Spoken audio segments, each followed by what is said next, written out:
Ça y est, c'est le grand jour. Chongqing est déjà derrière nous. On vient d'arriver au milieu de la province de Hunan en Chine, dans la ville de Zhangjiajie. C'est la ville du grand parc national. Il a servi d'inspiration à des films comme Avatar par exemple, avec les montagnes flottantes.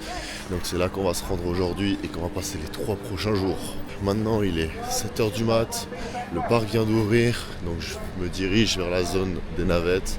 Parce que du coup tu as des navettes qui vont t'emmener pendant 30 minutes dans le parc. Et ensuite tu as plein de petits chemins. Comme vous voyez, j'ai ma carte. On est actuellement ici. On va aller dans le parc et aujourd'hui on va s'attaquer à la partie nord, donc faire tout le cercle rouge avec notamment l'ascenseur le plus haut du monde.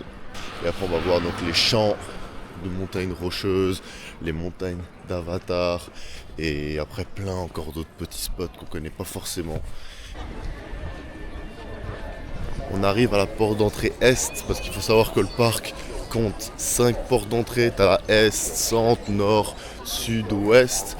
Et en gros à chaque fois tu rentres dans le parc d'un endroit différent. Là on est dans le quartier de Wulingham. C'est là où j'ai passé la nuit. C'est le quartier qui est le plus proche de la réserve. Du coup on va à la porte est à pied et on prend tout de suite une navette qui nous emmène dedans. Ça a été le plus simple pour visiter cette partie du parc. Donc l'entrée au parc elle se fait avec ton passeport tout simplement. Quand tu as booké tes billets, ils ont pris en photo ton passeport. Tu as juste à passer ton passeport à la caisse et du coup les portes elles s'ouvrent automatiquement. C'est pour ça, pensez surtout à prendre vos billets à l'avance parce qu'au moins vous n'avez pas besoin de faire la queue pour acheter les tickets. Même si là 7h du matin il n'y avait personne, mais si tu viens un peu plus tard c'est tout de suite plein de monde. Maintenant c'est l'heure d'aller à la navette pour 30 minutes qui va nous emmener au plus grand ascenseur extérieur du monde. On vient d'arriver devant, donc il est là-haut. C'est la folie. Donc ça va nous monter tout en haut de la montagne.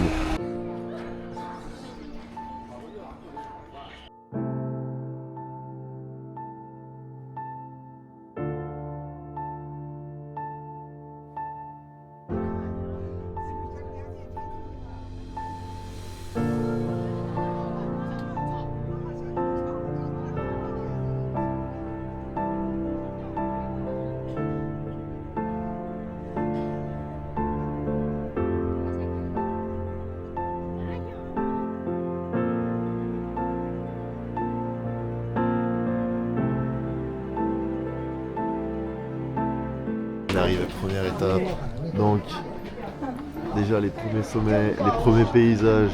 Donc l'ascenseur qu'on vient de prendre c'est le Beilong Elevator.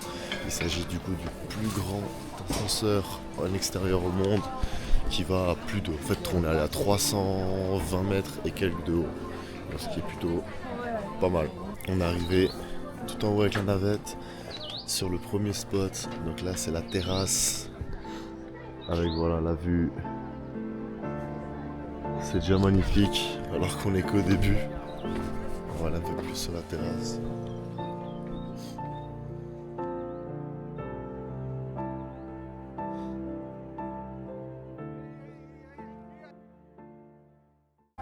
Et maintenant on se dirige vers les montagnes flottantes qui ont inspiré le film Avatar. Donc ça va, c'est pas tellement loin, c'est pas mal aménagé pour que t'aies pas beaucoup à marcher. Vu que les Chinois, voilà, ils n'ont pas énormément marché, ils sont plus transport. Donc en fait on a très peu de marche à faire. T'as des bus qui te prennent du coup au départ, ils t'amènent au point d'arrivée, tu marches peut-être aller, t'en as peut-être pour 5-10 minutes. Et après tu retournes dans le bus et tu vas au point suivant. T'as des parties trek que tu peux faire toi-même, c'est ce que je vais faire pour redescendre en fin de journée. Je vais redescendre, ça va prendre 2 heures normalement. Croise un singe là, il est bien.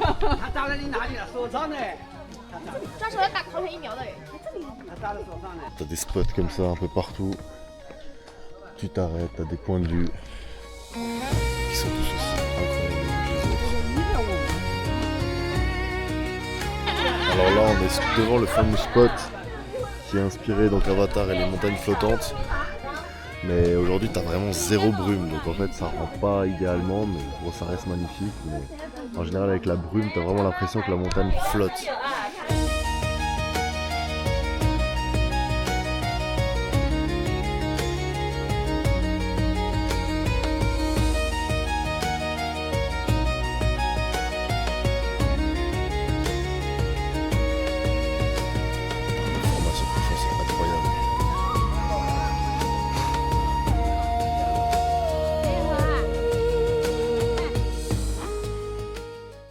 franchement, toutes les vues sont incroyables. T'as plein de petites plateformes qui permettent d'avoir des angles différents des formations calciques. Mais dès que tu vas à une autre, c'est tout aussi incroyable. Donc en fait, tu les fais toutes.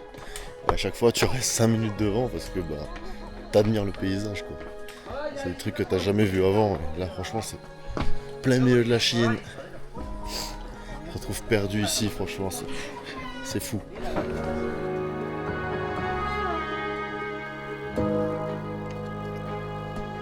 Oh là là, c'est une tuerie.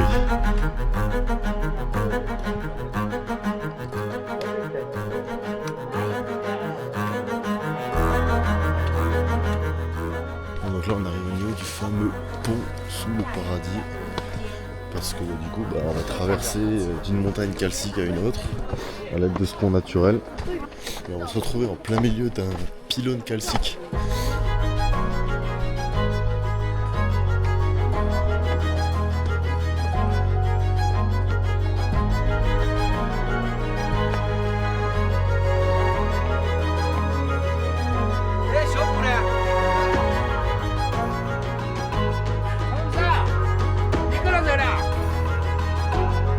Bon, on vient de faire la première partie, donc on vient de faire Yangjiajie, donc c'est la zone où on était juste avant. Maintenant on vient d'arriver à Yangjiajie, donc on rajoute un G.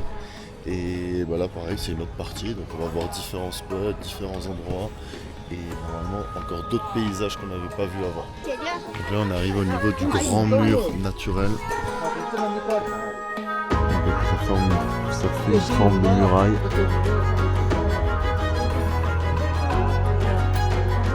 On a la vue sur Wuliang, normalement. Tu vois vraiment bien l'horizon, tu vois encore les chaînes de montagne tout au fond.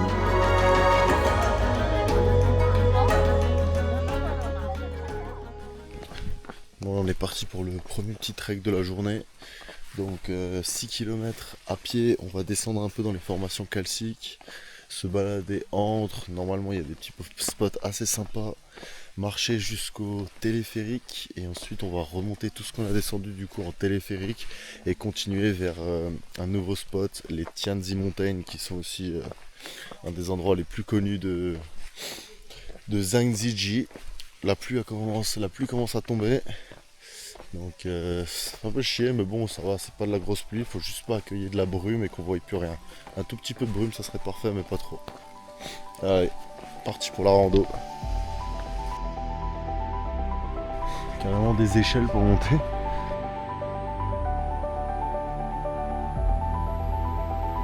La vue est sensationnelle.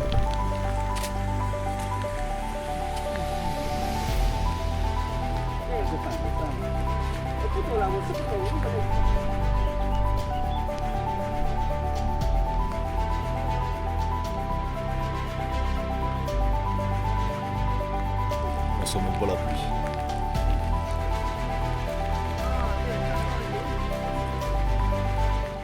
Bon, après ce petit stop fort appréciable, on continue notre route en direction du téléphérique. On va voir s'il y aura un autre spot sur le chemin, je ne crois pas. Donc direction téléphérique, on en a pour 3 km encore. Ensuite on remonte tout en téléphérique, normalement la pluie devrait s'arrêter, donc on va avoir une super belle vue dans le téléphérique. Et après on prend le bus, direction tout au nord.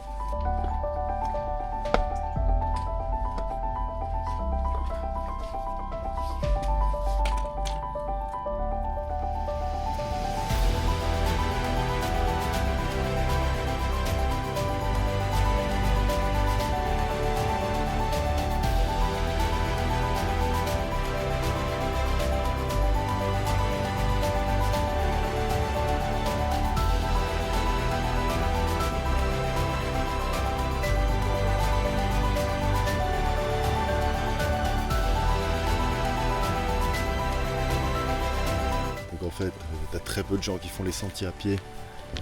Oh, c'est sympa ça. Et en fait, quand tu fais les sentiers à pied, tu te retrouves quasiment tout seul. Les gens, ils sont surtout ici, ils prennent le bus, le transport entre les différents points. Ils font les points principaux et pas plus. Là, c'est vraiment top de s'aventurer un peu dans la réserve, de découvrir des petits endroits comme ça que tu vois pas forcément sur les réseaux sociaux ou autres.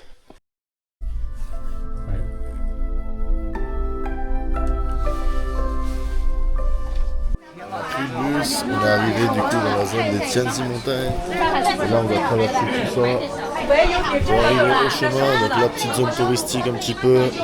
Il y a de la nourriture partout. Moi j'ai déjà mangé un petit truc, je pense que ça va me plaire jusqu'à ce soir. Et on arrive sur un nouveau spot, donc la statue de bronze.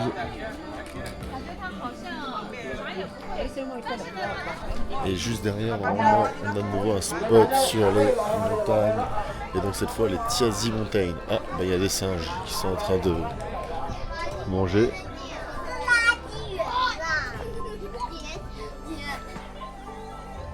Voilà, la plateforme d'observation, on y arrive. En tout cas, la vue, elle est incroyable.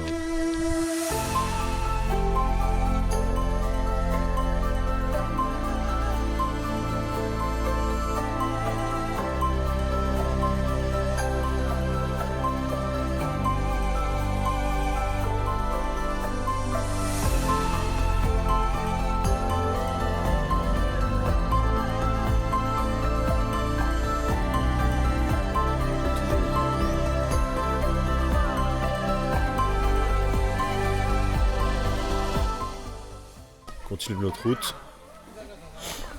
Des petits chinois qui pissent. Et on avance. Une dernière petite vue sous la pluie avant de partir. Parce que là ça commence à bien tomber. Le soleil n'aura pas réussi à percer. On va commencer à redescendre. Donc quand même à pied. Normalement en dessous les arbres ça devrait aller.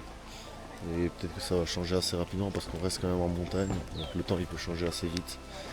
Mais on va sûrement pas prendre le téléphérique pour redescendre. Donc là, c'est parti, on quitte le secteur, direction en bas. Ça y est, retour au point de départ. Grosse journée qui vient de se terminer. C'est dommage que la pluie s'est invitée en début d'après-midi. Bon, on avait déjà fait la majorité du parc. C'était juste surtout pour la descente qu'on a eu pas mal de pluie. Mais en tout cas, ça a été vraiment incroyable déjà aujourd'hui. À voir ce qu'on va faire demain parce qu'il y avait une autre partie du parc mais normalement c'est censé être un peu moins beau. Donc peut-être que je vais aller faire le grand pont de Verre directement demain. Il faut savoir que c'est pas du tout au même endroit. Le pont de Verre c'est à 30 km d'ici. Donc peut-être que je vais aller faire le grand pont de Verre demain et la Tamien Cave du coup le dernier jour. Et je vais plus retourner dans ce parc. Donc à voir encore, j'hésite, ça dépend aussi du temps parce que si ça reste comme ça. Même le pont de Verre, je sais pas si ça vaut le coup de le faire parce que tu vois rien en dessous avec la pluie. Soirée réflexion et on regarde demain ce qu'on fait. Bon, on se retrouve, jour numéro 2. Jour assez spécial car élevé en sensations fortes. Aujourd'hui, on quitte le parc de Zhangziji pour aller un peu au nord dans le Grand Canyon faire le grand pont de Verre. Donc à son ouverture, c'était le plus grand et le plus long pont du monde en verre. Mais si je me trompe pas, long de 400 mètres de long environ et haut de 300 mètres. Donc totalement en verre. C'est-à-dire que voilà, on verra le vide sous nos pieds. Ça va être assez élevé en sensations fortes. Et normalement, il y a des trucs assez sympas pour tout ce qui est descente à la fin. Pour redescendre de la montagne, il y a des toboggans en verre ou je sais pas, on va découvrir. Et voilà, on commence par la petite maquette. Donc il a été inauguré en 2016 si je ne me trompe pas. Et allez, on est parti.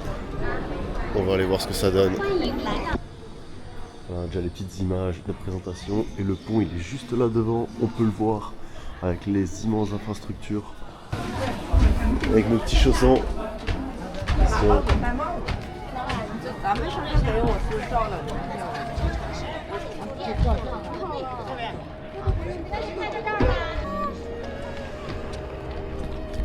Alors normalement si tu fais plus de 90 kg t'as pas le droit d'y aller et il y a un nombre de personnes qui est limité à 800 maximum. Ça c'était ce qui était indiqué mais apparemment ils ont réduit un peu le nombre par des raisons de sécurité. Donc là je sais pas combien on est mais en tout cas on est maximum 800. Ouf, là on commence à arriver. Ça commence à être pas mal là. Oh putain. Ça fait à chaque fois bizarre de passer là-dessus. Ah oui, t'as pareil, ça c'est pour descendre la montagne, donc tu peux faire plusieurs descentes possibles, soit à pied, soit avec un lift ascenseur, soit en saut à l'élastique, ou soit avec un toboggan. Nous on va essayer de faire le toboggan, parce que c'est sûrement le truc le plus fun à faire.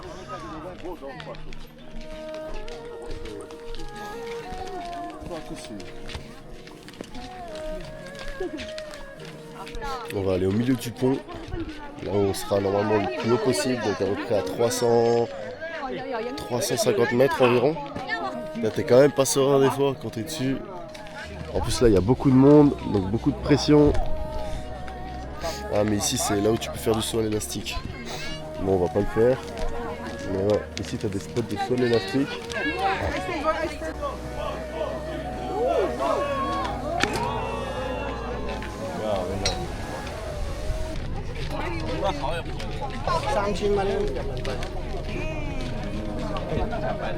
Sympa.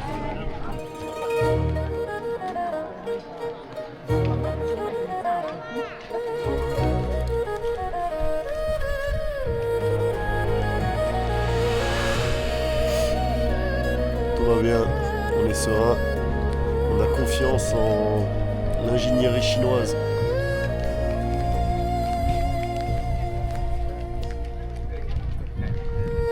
Ça y est, on arrive au bout de ce pont de verre.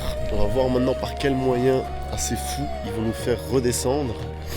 J'ai pas très bien compris si je peux faire tout, si je dois en faire qu'un. Normalement ça me semble logique que je dois en faire que un. Donc je vais peut-être favoriser le toboggan. Après pourquoi pas la tyrolienne parce qu'elle a l'air pas mal non plus. Donc je vais voir.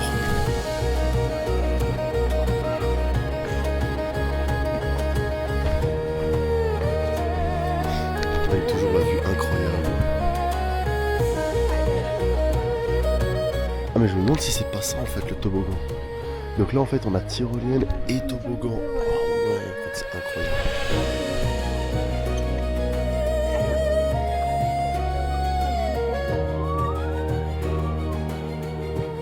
Bon on est parti pour la tyrolienne. Je vais nous emmener de l'autre côté. C'est parti.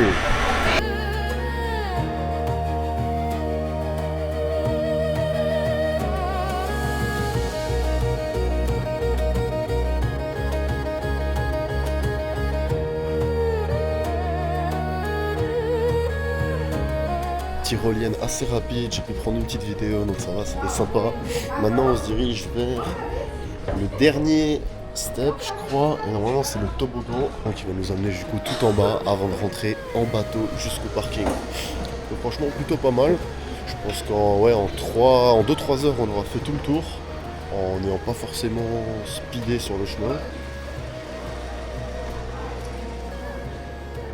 Le toboggan est juste ici. Donc tout ça on va le descendre avec une combinaison, protection, gants pour les mains et tablier pour les fesses. Ça va être assez délire.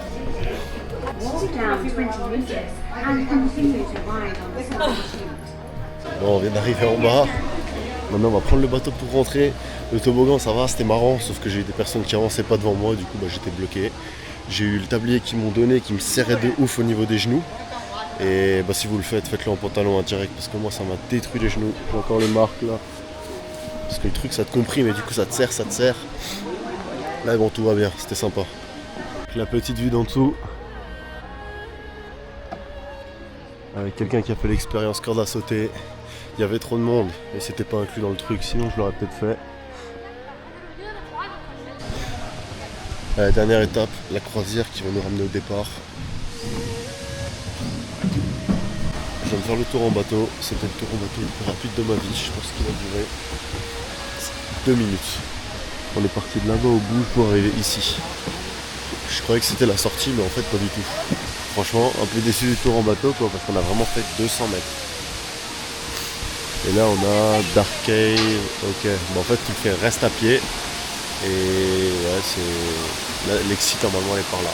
Je pensais que c'était en bateau mais pas grave. En fait, ce que je pensais qu'il allait être fait en bateau, en fait c'est une randonnée sur 3 km. Bon, pour moi ça va, pas de soucis. C'est plutôt pas mal, tu te balades dans le canyon, le long du ruisseau. Mais ça m'étonne que tout le monde fasse 3 km. Donc c'est pour ça, mais j'ai pas vu d'autres sorties. Donc je sais pas, il doit y en avoir une, mais je n'étais pas au courant. Là nous c'est bien, on est parti pour 3 km de marche.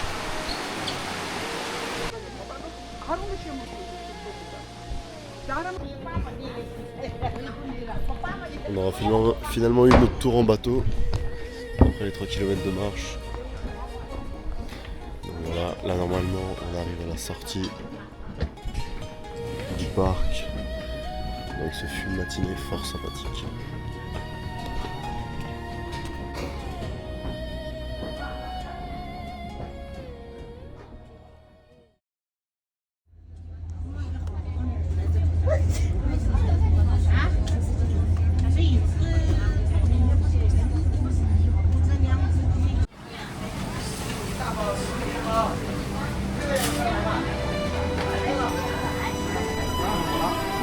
谢谢。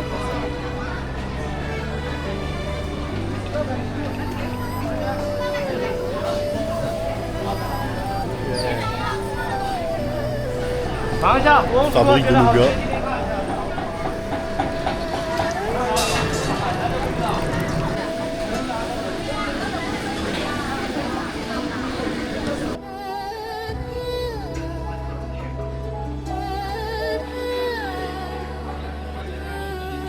Bon, on est arrivé à Furongtong, donc un village à 25 minutes en train de Zhangjiajie. Et la particularité de ce village, c'est qu'il y a des cascades au milieu du village, c'est assez incroyable.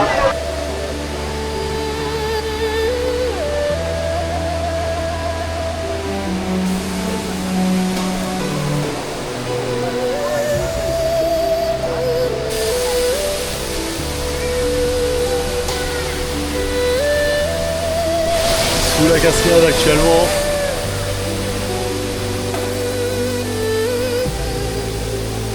Il y a beaucoup de monde. On n'imagine pas quand il va faire nuit, ça va être impossible de passer.